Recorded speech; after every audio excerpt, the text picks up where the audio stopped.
ಎಲ್ಲ ತಾಲೂಕಿನ ಸಮಸ್ತ ಸಾರ್ವಜನಿಕ ಬಂಧುಗಳಲ್ಲಿ ನನ್ನ ಒಂದು ವಿಷಯ ತಿಳಿಸ್ಲಿಕ್ಕೆ ಬಯಸ್ತೇನೆ. ಏನು ಹಲವಾರು ವರ್ಷಗಳಿಂದ ನಾವು ಚಿಕ್ಕನಾಯಕನಹಳ್ಳಿ ಕೆರೆಗೆ ಮತ್ತು ನವಲೆ ಕೆರೆಗೆ ಎಲ್ಲ ನೀರು ತರಬೇಕು ಅಂತಕ್ಕಂಥದ್ದು 2011ನೇ ಇಸ್ವಿಯಿಂದ ಏನು ಈ ಕಾರ್ಯಕ್ರಮ ಜರುಗ್ತಾ ಇದೆ. ಆವಾಗ ಸರ್ವೆ ಆಗಿ ಇಲ್ಲಿವರೆಗೂ ಕೂಡ ಹಂತ ಹಂತವಾಗಿ ಕೆಲಸಗಳಾಗ್ತಾಯಿದೆ. ಸರ್ಕಾರಿ ಕೆಲಸ ದೇವರ ಕೆಲಸ ಅಂತ ನಾವೆಲ್ಲರೂ ಕೂಡ ಭಾವಿಸ್ಕೊಂಡಿದ್ದೇವೆ. ಆದರೆ ಅಡ್ಡಿ ಆತಂಕಗಳು ಬರ್ತಕ್ಕಂಥದ್ದು ಸಹಜ. ಯಾವುದೇ ಒಂದು ಕೆಲಸ ಮಾಡಬೇಕಾದ್ರೆ ಸರಾಗವಾಗಾದರೆ ಅದು ಒಂದೇ ಸಲ ನಾವು ಅಂದ್ಕೊಂಡ ವೇಳೆಗೆ ಮುಗಿಲಿಕ್ಕೆ ಸಾಧ್ಯ ಆಗ್ತದೆ. ಕೆಲವು ಸಂದರ್ಭದಲ್ಲಿ ಕೆಲವು ಸಮಸ್ಯೆಗಳು ಅಲ್ಲಿ ಸ್ಥಳೀಯವಾಗಿ ಆಗ್ತಕ್ಕಂಥ ಸಮಸ್ಯೆ ಇರ್ಬೋದು, ಸರ್ಕಾರದಿಂದ ಆಗ್ತಕ್ಕಂಥ ಸಮಸ್ಯೆಗಳಿರ್ಬೋದು, ಇದೆಲ್ಲದನ್ನೂ ಕೂಡ ಸರಿದೂಗಿಸ್ಕೊಂಡು ಮತ್ತು ರೈತರನ್ನು ಕೂಡ ವಿಶ್ವಾಸಕ್ಕೆ ತಗೊಂಡು ಎಲ್ಲ ಸಂಘಟನೆಗಳು ಕೂಡ ಒಂದು ವಿಶ್ವಾಸದಲ್ಲಿ ಹೋಗ್ತಕ್ಕಂಥ ರೀತಿಯಲ್ಲಿ ಎಲ್ಲ ರಾಜಕಾರಣ ಪಕ್ಷದ ಮುಖಂಡರುಗಳನ್ನು ಕೂಡ ಒಟ್ಟಿಗೆ ತೊಗೊಂಡೋಗುವಂಥ ನಿಟ್ಟಿನಲ್ಲಿ ಈ ಒಂದು ಯೋಜನೆ ಇವತ್ತು ಅನುಷ್ಠಾನಕ್ಕೆ ಬರ್ತಾಯಿದೆ.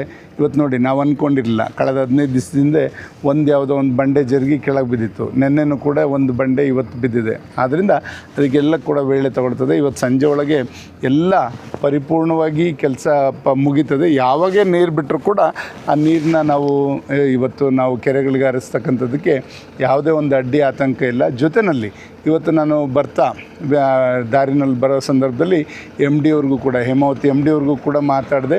ಇವತ್ತು ಅಲ್ಲಿ ನೀರು 12,000 ಕ್ಯೂಸೆಕ್ಸ್ 12,850 ಕ್ಯೂಸೆಕ್ಸ್ ನೀರು ಒಳ ಹರಿವು ಬನ್ನಿ ಮೇಡಮ್ ಒಳ ಹರಿವು ಬರ್ತಾಯಿದೆ ಹೇಮಾವತಿಗೆ.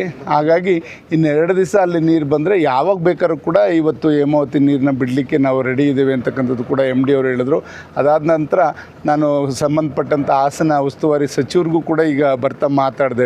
ಕೃಷ್ಣ ಬೈರೇಗೌಡರಿಗೂ ಕೂಡ ನಾನು ಮಾತಾಡಿದೆ. ICC ಮೀಟಿಂಗನ್ನು ಕರೀರಿ, ಈ ವಾರದಲ್ಲೇ ಕರೆದು ನೀರು ಬಿಡೋವಂಥ ತೀರ್ಮಾನ ತೊಗೊಳ್ಳಿ ಅಂತಕ್ಕಂಥದ್ದನ್ನ ಅವ್ರಿಗೂ ಕೂಡ ಇವತ್ತು ಈಗ ಇನ್ನು 10 ನಿಮಿಷದಿಂದನೇ ಕೂಡ ಅವ್ರ ಜೊತೆ ಮಾತಾಡಿದ್ದೇನೆ.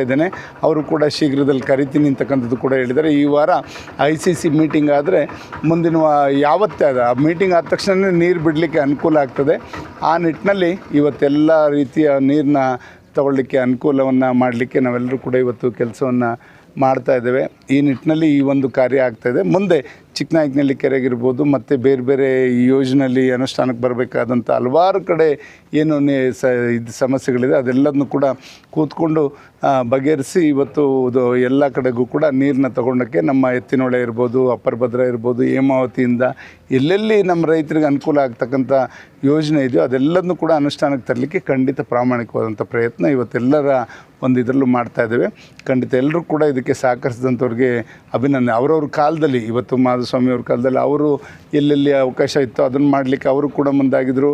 ಹಿಂದೆ GS ಬಸವರಾಜ್ ಅವರು ಮತ್ತು ಬಸವರಾಜ ಬೊಮ್ಮಾಯಿ ಅವರು ಮುಖ್ಯಮಂತ್ರಿಗಳಾದಂಥ ಸಂದರ್ಭದಲ್ಲಿ ನಮಗೆ ಇದಕ್ಕೆಲ್ಲ ಹೆಚ್ಚಿನ ಒತ್ತನ್ನು ಕೊಟ್ಟರು. ಇದೆಲ್ಲದನ್ನು ಕೂಡ ನಾವು ಸ್ಮರಿಸ್ಕೋಬೇಕಾಗ್ತದೆ. ಯಾವತ್ತೂ ಕೂಡ ಸ್ಮರಿಸ್ಕೊಂಡಿದ್ದೇವೆ. ಅದ್ರ ಜೊತೆಯಲ್ಲಿ ಈ ರೈತರ ಹೋರಾಟಗಾರರು ಇರ್ಬೋದು, ಎಲ್ಲರೂ ಕೂಡ ಇವತ್ತು ಈ ಒಂದು ಇದರಲ್ಲಿ ರೈತರನ್ನ ಮನವೊಲಿಸ್ಲಿಕ್ಕೂ ಕೂಡ ಅವರು ಪ್ರಾಮಾಣಿಕವಾದಂಥ ಒಂದು ಪ್ರಯತ್ನ ಮಾಡಿದ್ರು. ಆದರೆ ಈ ಒಂದು ಹೋರಾಟ ಬೇಕಿತ್ತಾ, ಈ ಒಂದು ಸ್ಟ್ರೈಕ್ ಬೇಕಿತ್ತಾ ಅನ್ನೋದು ಒಂದು ಎಕ್ಸ್ಟ್ರಾ ಪ್ರಶ್ನೆ ನನಗೆ ಕಾಡ್ತಾ ಇದೆ. ಯಾಕೆಂದರೆ ಅವ್ರು ಹೇಳ್ದಂಗೆಲ್ಲ ಕೆಲಸ ಮಾಡಿದಾಗ ಕೂತ್ಕೊಂಡು ಅಲ್ಲಿ ಅವರು ಶಾಮಿಯಾನ ಹಾಕೊಂಡು ಕೂತ್ಕೊಳ್ಳೋದು ಅವಶ್ಯಕತೆ ಇತ್ತು. ಅವ್ರು ಹೇಳ್ದಂಗೆ ರೈತರ ಪರವಾಗಿ ಕೆಲಸ ಮಾಡೋಕ್ಕೆ ನಾವು ಯಾವತ್ತೂ ಕೂಡ ಬದ್ಧವಾಗಿದ್ದಾವೆ.